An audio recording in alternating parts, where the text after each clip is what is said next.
everyone, it's Donna here from Donna's Vintage Cottage, and I'm back today I'm going to actually start on creating this mini journal, the cover that I made in the last video.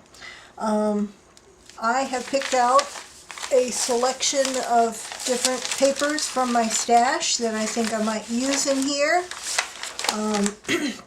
First of all, the pages need to be, the journal is 6 inches tall, and I want to leave a little bit of a gap in case I have things coming off the top or bottom. So I'm going to say the page height can be no more than 5.5 inches, and then it's about 4.5 inches wide. So I'm going to say the width can't be more than 4 inches. So the entire page needs to be 5.5 by 8. So with those measurements in mind, I picked a piece of scrapbooking paper that I want to be the cover. And I think for this one I want to make a pocket or a tuck on the back side of it, on the inside of it. So I'm gonna say maybe about there, which is roughly 2.5 inches. So there's where my pocket will be. So this way needs to be 8 inches. So I'm going to pull my trimmer in and go to 8 inches, and then the height needs to be 5.5 inches, so 5.5, there we go, and then fold that in half. Where's my bone folder?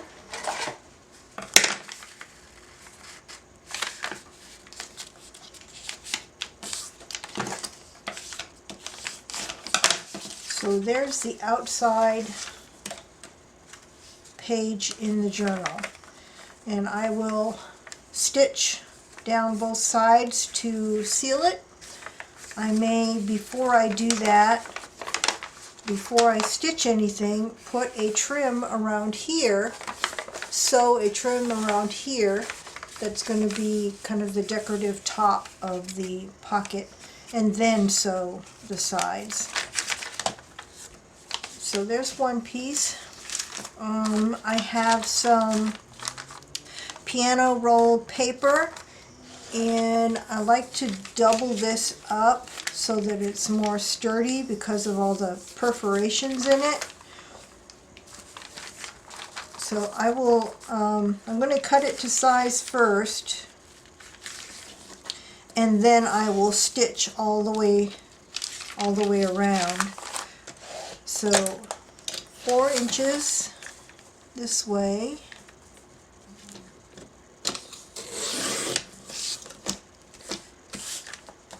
and then 5.5. Let me see, if I do 5.5 this way, I cut off almost all of the, oh, I have some on the inside. I am going to cut off from the top, because I do want to leave this area for journaling. So 5.5.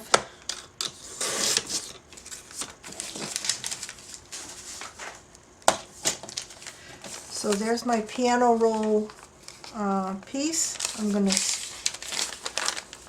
tack it down and stitch all the way around the edge.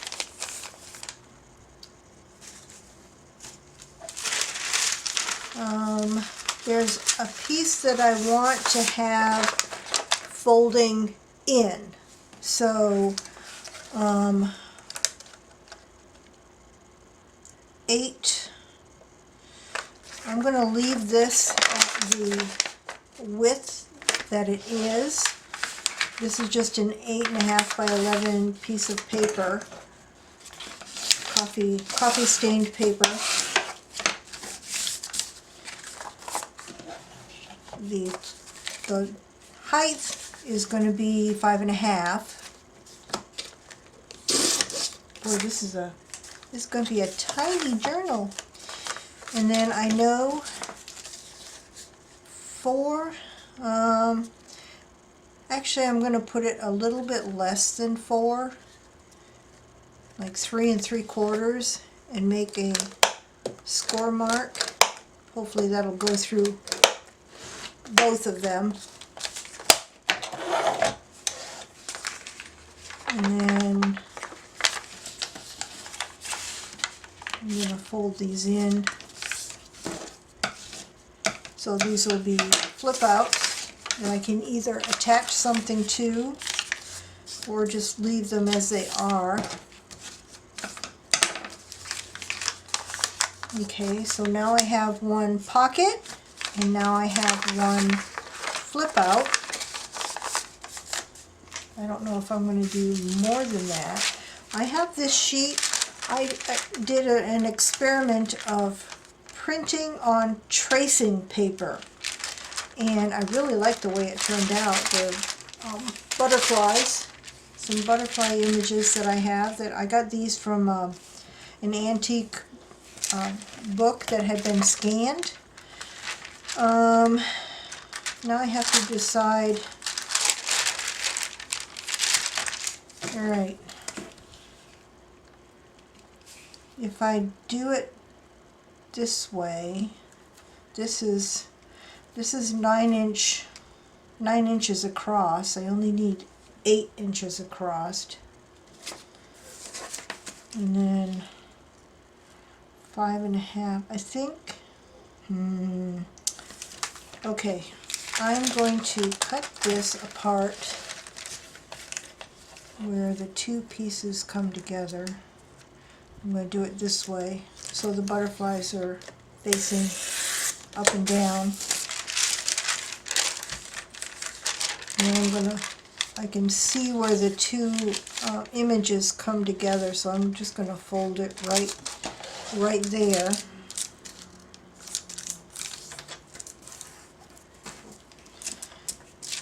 And then cut it so that the pages are even, which is right about there. This is a little bit narrower than the page width, but that's okay. I like varying. You know, I might back this with something. So I have to think about that. I might back this with some coffee stained paper, or maybe something with script, so that it shows through the tracing paper. Ooh, that would be pretty. Let me see what it looks like with text. I kind of like that. I'm going to think about that. I'll probably back this with something, and then, like with the piano paper, then stitch all the way around.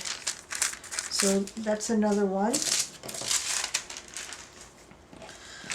Oh, well, I have this one out. This is another page from one of the botanical books that I have that's coffee stained.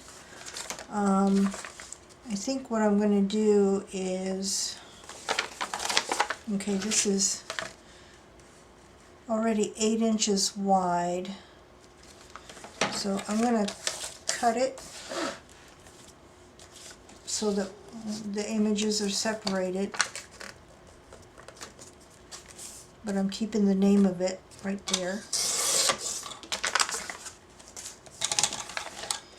And I'm going to fold this in half.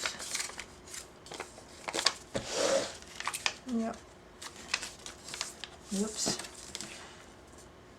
And it's a little slightly wider than it needs to be. So I'm just going to cut this rough edge off and even it up. So there I have another page. This is just a piece of lace coffee dyed paper that I think is already,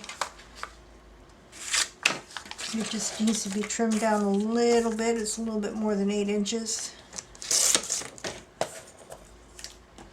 And oh, it's already the right height. This was in my scrap bin.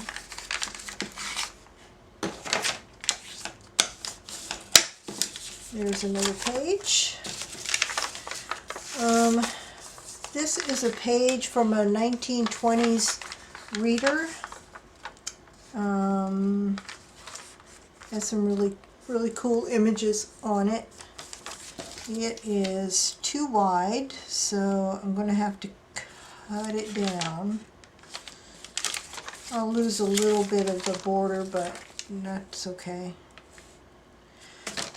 I'm just going to cut this down to 4-inch wide. Or I could have kept it and just made wings again, flip outs. Now this is definitely taller than it needs to be, 5.5. There's a pretty big border at the top and bottom, so I'm going to start by just cutting it even.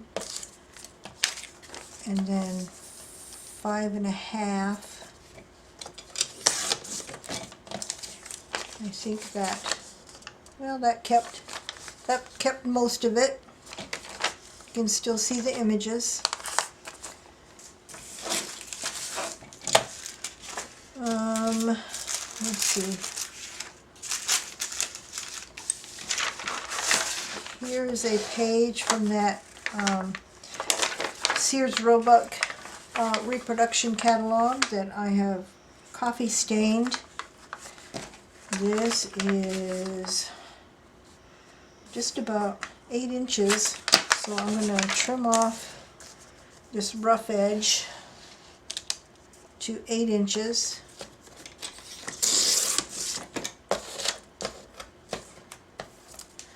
And then just cut it so it's the right height, 5.5.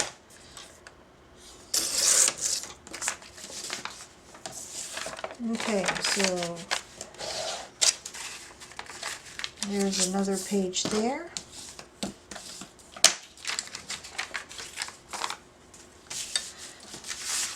Let's see. This is a book about cats and cat poetry and verses.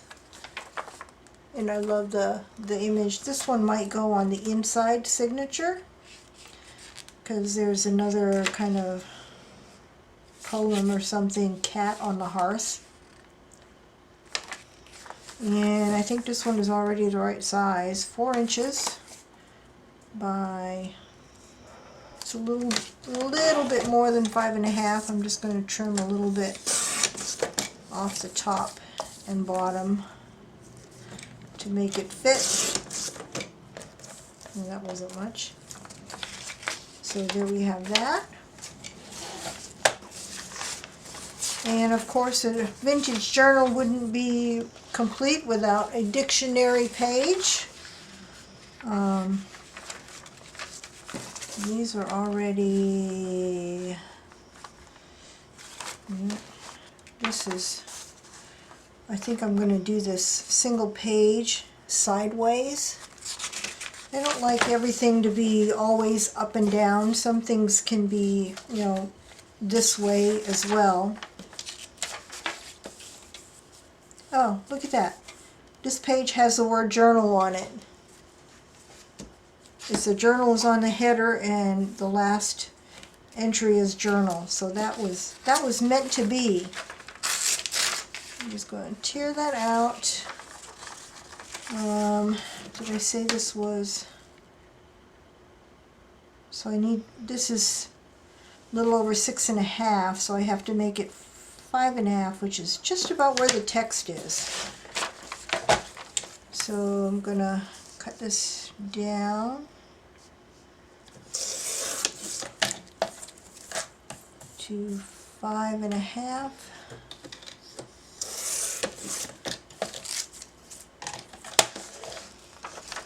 And then fold this in half. And I need to cut it down this way too. So this needs to be 4. So there's another page. Oh shoot. Doggone it, Donna. I cut off the word journal at the top. Oh well, I still have it here. I might do something to highlight it. Highlight it in some way. So I still have the word journal down here, but I cut it off the top of the page. Duh. Oh well, best laid plans.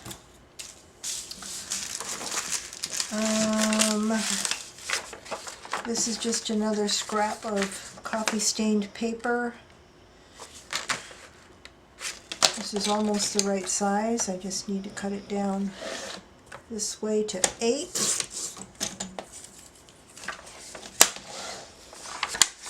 And now it's the right size. I don't know if you can hear my dog on the floor next to me. She's down there snoring away again. This is just some tissue paper that's been coffee stained. This needs to be 4 wide, so I'm going to trim some off. And then 5.5 tall. Trim some. Do I want a flip out? No, this is too flimsy. I was considering putting a pocket, but this is too flimsy for that. I'm not going to do that with this piece. 5.5. It would be too subject to tear if you are putting things in and out of the pocket. I'm just going to leave this just the way it is. I might do that with this piece. This is a piece of kind of a ledger paper. If I flip it up, which way do I want to flip it up? This is 8. Okay, I'm going to keep the width here, 8. Whoops. And trim off the holes. So the width is 8, so it's going to fold this way.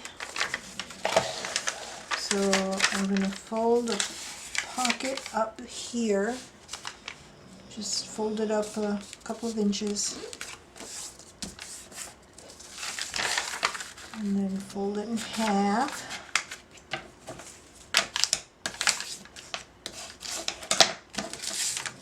So now it needs to be 5.5 inches tall. So 5.5, cut that off. And now we have another tuck spot. This will be sewn. I may put some trim across here before I sew it. And just some regular old writing paper, coffee stained composition book paper. This has been coffee stained with a pizza pan. Let's see. This is 7 inches. So I think I'm going to do this one this way.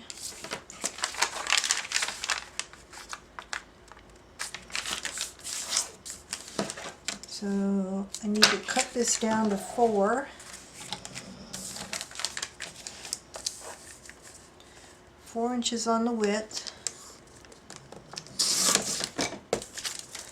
And then 5.5 on the height. And there we have it. I don't know if I'm going to use these or not.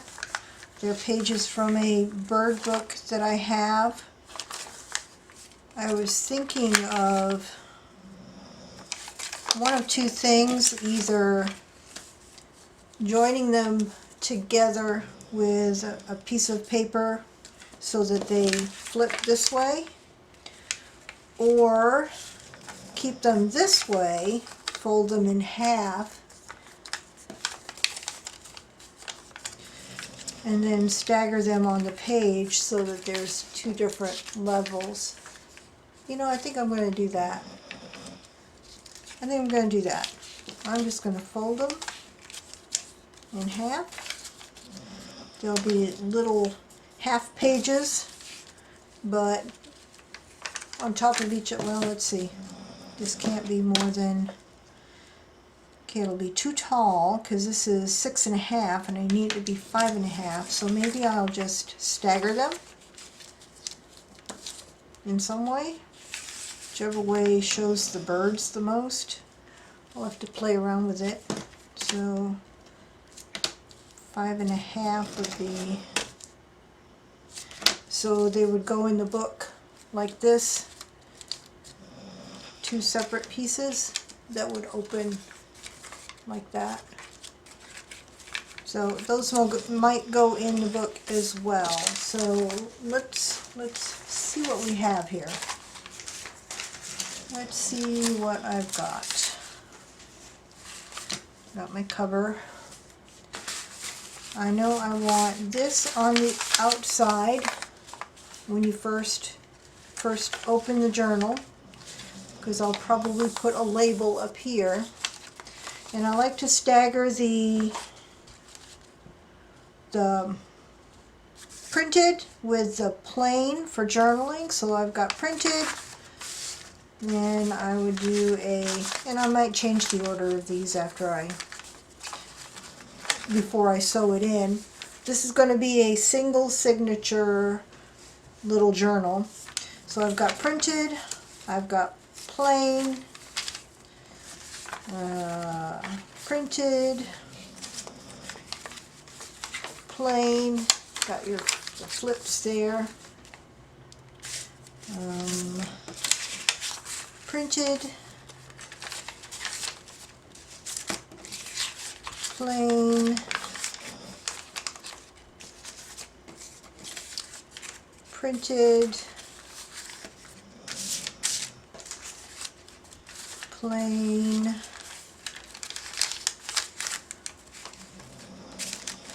let's see, printed, plain. This one has the pocket. Printed with the butterfly image. Plain.